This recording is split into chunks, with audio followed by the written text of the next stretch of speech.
And we'll get started. So good afternoon, good morning, and good evening. I'm Lightheart from the Prosperity and Health Alliance, and I want to reach out to you on this beautiful sunny afternoon here, connecting with all the people around the world. Great to have you aboard. And today, this afternoon, whatever it is for you this morning, I want to check in and talk about something that really struck me recently, and it's called, and tonight's webinar is about how to engineer an environment that leads to success.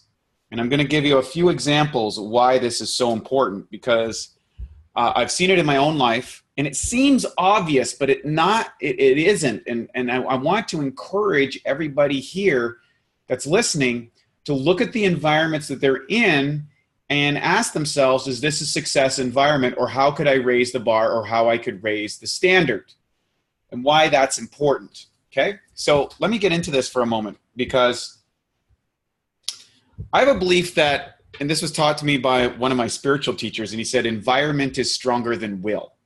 And what that means is the people you hang out with, the people you work with, the family members that you might have around, the people that you're interacting and working around day to day or in your business are going to influence how you act and what your results are, or what the standard of results are. And a lot of people don't even know that there is a standard going on in their business, or culture in your business, without them knowing, right? So the culture is kind of hang out and knock off early. If the culture is to do really well, if the culture is a high performance, is the culture listening or reading? Like, what's the culture? What's the culture that you're creating in your business? What is the environment that you've created in your business that leads to success?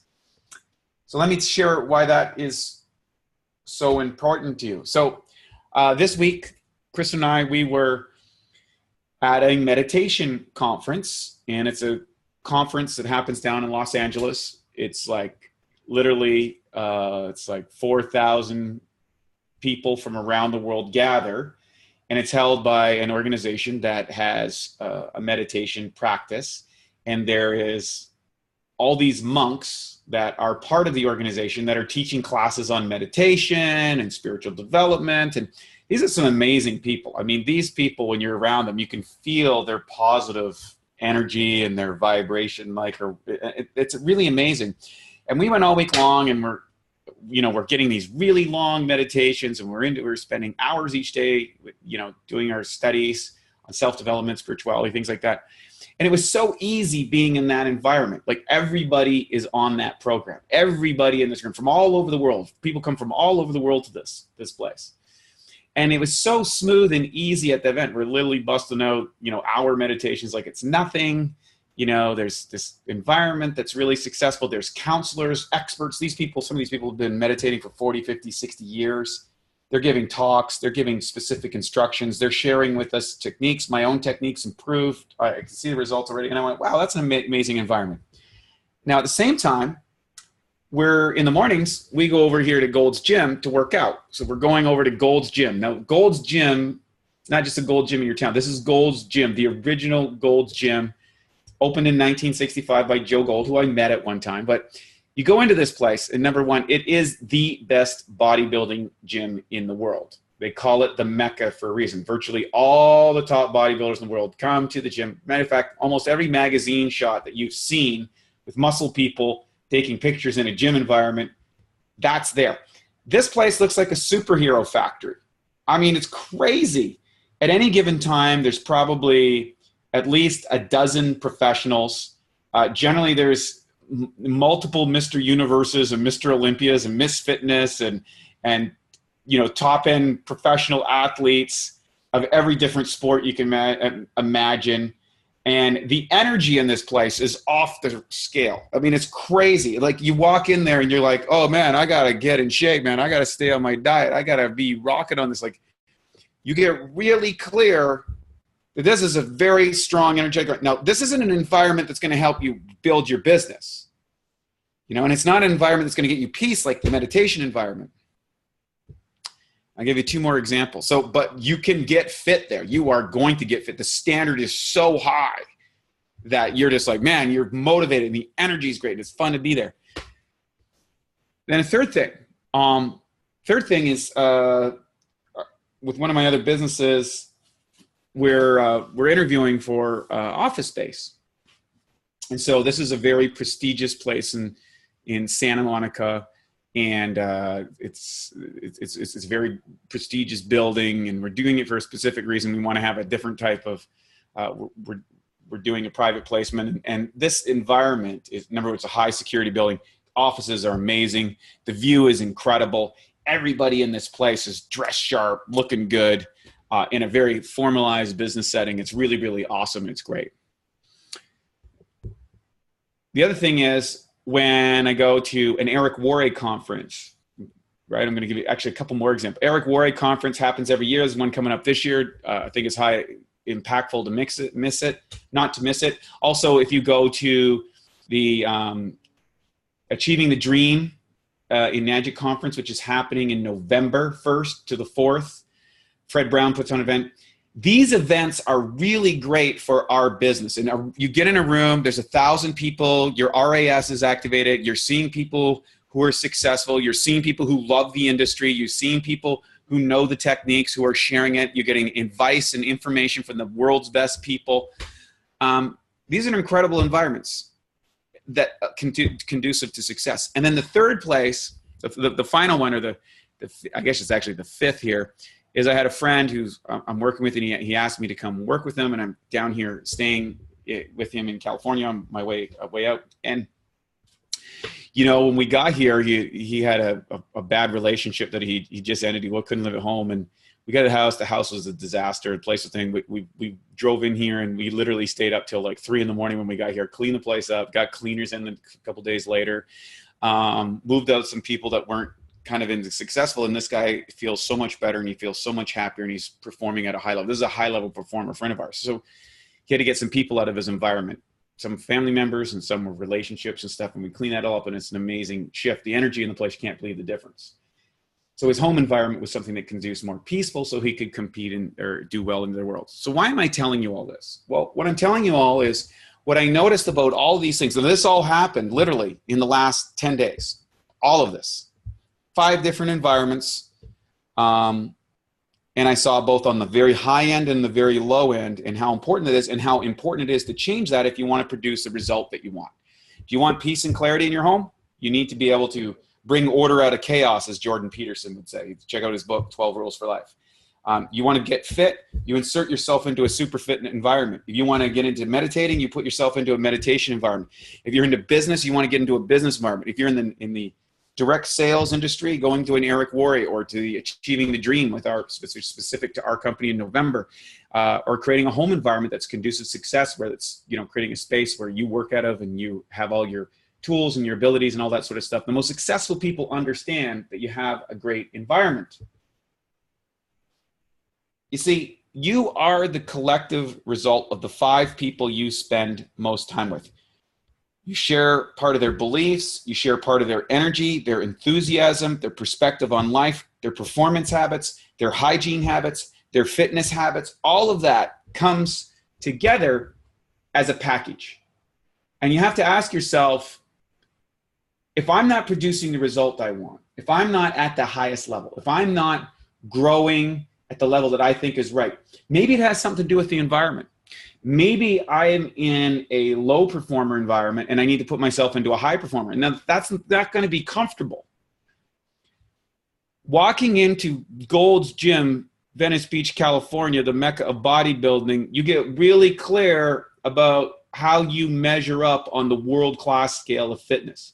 If you go to a sales conference with like Jordan Belfort or Grant Cardone or you know, Bob Proctor or one of these guys, you're going to get clear about where you measure up. If you go to the Eric Worre event and they've got the $1 million earners on stage and all that sort of stuff, like, you're going to get clear about where you're at. Now, you want to insert yourself in those environments because you want to set the bar high, and then you want to be around people who have produced the results that you want, and you want to incorporate their ideas. And you don't do this by just reading books. You do this by osmosis. You do this by being in that place. You do it by immersing yourself in an environment where everything, that just becomes the standard. you don't even think about it. It automatically works on you because we're social beings and we want to fit into the tribe that we're in. And that's the important thing about avoiding tribes that are into victimhood or blaming other people or seeing the world. This is a big thing in social media. They're playing identity politics and all this stuff. Well, even if any of that stuff is true, it doesn't help you build a success. Getting angry about what's going on, with the political parties isn't going to help you. That's not an environment of success. Blabbering on social media all day long when you could be out prospecting is a big deal, or learning how to prospect or learning how to close a sale. So you have to be clear about, are you going to be a performer or are you going to be a reporter of success? Which is it going to be? And I would say that you want to be a performer. You want to produce success. So look at the 5 people you spend the most amount of time with. Friends, family, professional workers. Get really clear if you need to make some changes. I would bet probably for most people, it's a minimum of 1 person. Likely 2 or 3 people need to go. And that sounds harsh, but if you don't make these adjustments, you're just not going to make it, and you're going to wonder why, and you're going to think it's your fault. And it's because you haven't inserted yourself into an environment of success. Another thing I want to touch on, well, how do you know an environment of success? Here's how you do this. Pros follow proven strategies, right? A professional follows industry standards, proven strategies. They might include technical information that have built-in accounting processes and forms of measurement so that you can tell the result. Amateurs, they work on hearsay. They don't have systems of accountability. Their systems are oftentimes unproven. And generally it's an environment that's not conducive to positive performance habits. It's hit and miss. There's no standard of operations procedures, none of that sort of stuff. So the question are the people around you a pro or an amateur? Or are you a pro or an amateur? And if you're an amateur, that's okay. We all start out as amateurs. But if you insert yourself into a professional environment, whether that's getting coaching, whether it's getting online training, whether it's inserting yourself into a group of other professionals in the discipline that you want to do, and in this case, it's business. Part of this is we created the PH Alliance to create a level of information of success to give you an idea, some things that we're doing and some things that might help you. But at the end of the day, you've got to insert yourself into the environment. This is kind of a clue. PH Alliance is a clue. It's a start, but it's not necessarily the environment you need to be successful, right? It's the strategy, it's the techniques, it's the things that you need to do. But you can create your own environment around that and get plugged into that environment by creating one in your life. And I'm going to share that in just a minute. But the bottom line is what is the way that you do this, especially if you're on your own and you're in some place that nobody's around, all that sort of stuff. You need to get into immersion. Okay, what is immersion? So the military, how they get such rapid change in people or rapid information is they create a process of immersion. Think of a guy, a guy or girl goes into the military, signs up, goes to boot camp, and like 12 weeks later, someone who never fired a gun is a full-on capable with a whole load of skills to go out, fight in a battle, and shoot other people or blow them up or whatever in 12 weeks' time. Now think about what you've got to be able to go through in order to do that. How do they do that? Well, they have systems of immersion. You are in boot camp. You are going all day long, 24 hours a day, 7 days a week. You have a uniform. You have a different value system. They strip down your old belief system. They implement the new ones. They're hard on you. They make you work. They push your body and your mind to the limit. So if you really want to be successful, I highly recommend creating an environment like a 90-day boot camp. There's, this fall would be a good time to get that prepared, start preparing now and initiate that, enroll yourself into boot camp and go all out from September all the way to the end of the year. And you'll see a big difference in your business. You need to have coaching. You need to have that sergeant drilling you on your case, making you feel uncomfortable at times until your standard is up, until you realize that I naturally do things out of habit. I don't have to think about them anymore. And that takes time. And the whole thing, 21 days to make a habit, no, it's not true. It's been proven it's at least 67 days. And really you need to plan 3-4 months to anchor that, right? That's important. Immersion. Look at the monks. They're immersed in a society. They live in an ashram. They meditate 4 times a day. They're around everybody that meditates. They don't deal with the rest of the world. You look at the bodybuilding world. They're over there, training twice a day. That's an environment, other gym things. There's like protein bars and shakes, and everybody's on the program. Everybody's dieting. Everybody's got information. There's top guys you can talk to, people like that. Look at the business office, the top business offices. I'll give you a couple ways to look at it too. How do you get there? How do you actually engineer this environment if you don't have it? And most of us don't. How do you create that? Well, I talk about a vision traction organizer, the VTO. It's a book called Traction by Gino Wickman. I highly recommend it. It's some processes to help you come to that.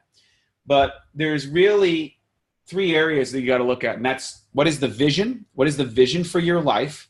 And if you don't have a vision written down for your life, write it down.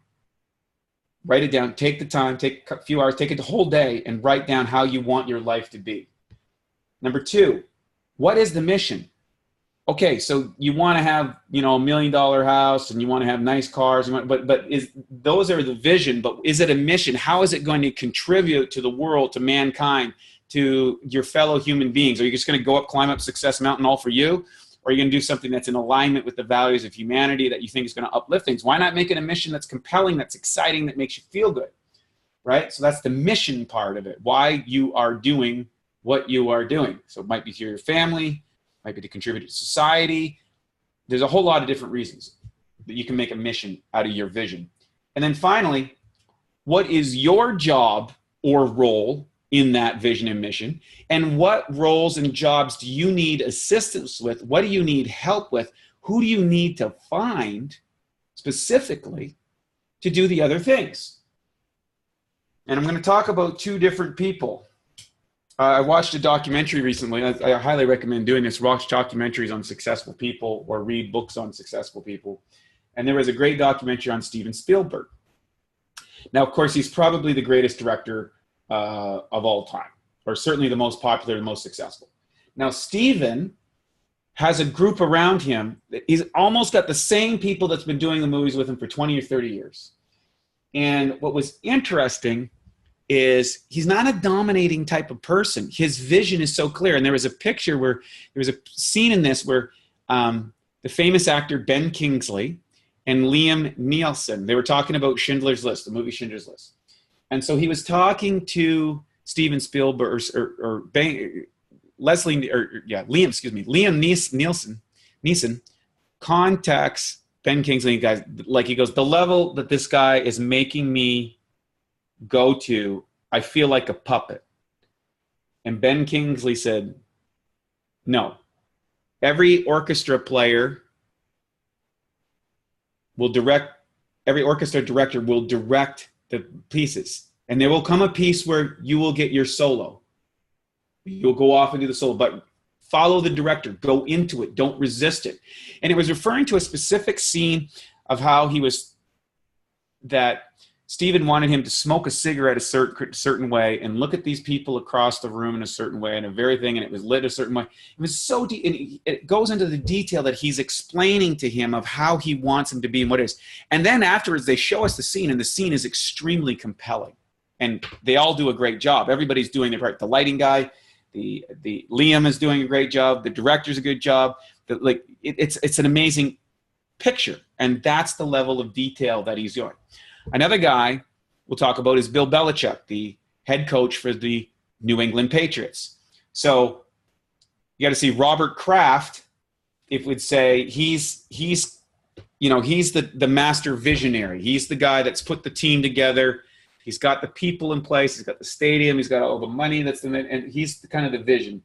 And they've created him. The mission is, everybody on the mission is to win, Super Bowls. That's their goal. And they're really good at winning Super Bowl. But here, Bill Belichick is kind of the integrator. He is the guy that integrates all these moving parts to make that mission come true and visionary. You see? And the slogan of the team is do your job. Now, they've won their division, I think, 12 out of the last 13 years, and they've won like 5 Super Bowls. It's crazy. It's crazy. And they do it with whole new teams they just keep getting new teams, and it doesn't seem to matter who they put in. The team is successful. How are they able to do that? Because they're clear about the vision, they're clear about the mission, and they're clear about the roles that everybody has. It's a success environment, right? It's a success environment. So there's 3 people that come into a successful environment, and Tony Robbins identifies this. There's the artist, there's the visionary, and there's the integrators. So the visionary creates the idea. You create the vision or whatever. The artists would be the people who are the players, the Tom Brady's, if you will. They're the artists. They're the people that have the extraordinary talent that can do things. And the visionary puts them in places where they can be successful. And then the integrators are like the coaches and the team members and the training staff and the people that plan it out, the financial people. All those people are the role of integrators, that they're doing the work of the visionary and the artists. Supporting the visionary and supporting the artists inside it. The players would be kind of the artists, and the overall coach and of course Robert Kraft would be the visionary, and the integrators would be everybody else, right down to the guys that cut the grass.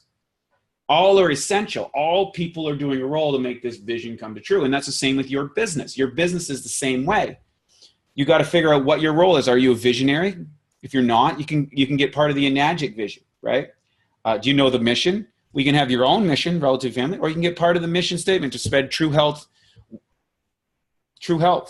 one family at a time, right? Health, wealth, peace of mind.